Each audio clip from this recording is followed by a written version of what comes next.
আসসালামু আলাইকুম দর্শক, আমন্ত্রণ জানাচ্ছি আরও একটি নতুন সংবাদে। এবার প্রবাসীর স্ত্রীর সাথে অনৈতিক কাজ করার সময় জনতার হাতে আটক হয়েছেন ইউপি সদস্যের ভাতিজা। তার চাচা ইউপি সদস্য হওয়ায় তিনি সমাজের মধ্যে নানা ধরনের কুকর্ম করে আছে দীর্ঘদিন যাবৎ। সম্প্রতি তিনি এক প্রবাসীর স্ত্রীর সাথে অনৈতিক কর্মকাণ্ড করার সময় জনতার হাতে আটক হয়েছেন। দর্শক, ঘটনাটি ঘটেছে এ সম্পর্কে বিস্তারিত থাকছে আজকের বিশেষ প্রতিবেদনে। গত মঙ্গলবার রাত 11টার দিকে উপজেলার শশীভূষণ থানায় রসুলপুর ইউনিয়নের ৫ নং ওয়ার্ডের রসুলপুর গ্রামে ঘটনাটি ঘটে। বাহাদুর উপজেলার শশীভূষণ থানায় রসুলপুর ইউনিয়নের ৪ নং ওয়ার্ডের রসুলপুর গ্রামে মোহাম্মদ আলীর ছেলে, সে পেশায় ফরাজির হাটবাজারের একজন ইলেকট্রনিক্স ব্যবসায়ী।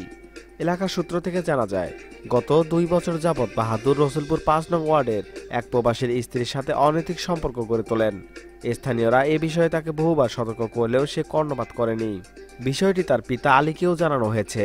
৪ নং ওয়ার্ডের সাবেক প্রভাবশালী ইউপি সদস্য হওয়ায় তারা কেউ এলাকাবাসীর কথায় গুরুত্ব দেননি।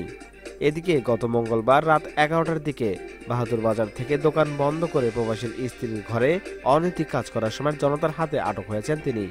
স্থানীয়রা তাকে আটক করে তার চাচা সাবেক ইউপি সদস্যকে খবর দেন। পরে আজহার উদ্দিন এসে স্থানীয়দের সাথে দফারফা করে তার ভাতিজাকে ছাড়িয়ে নিয়ে যায়।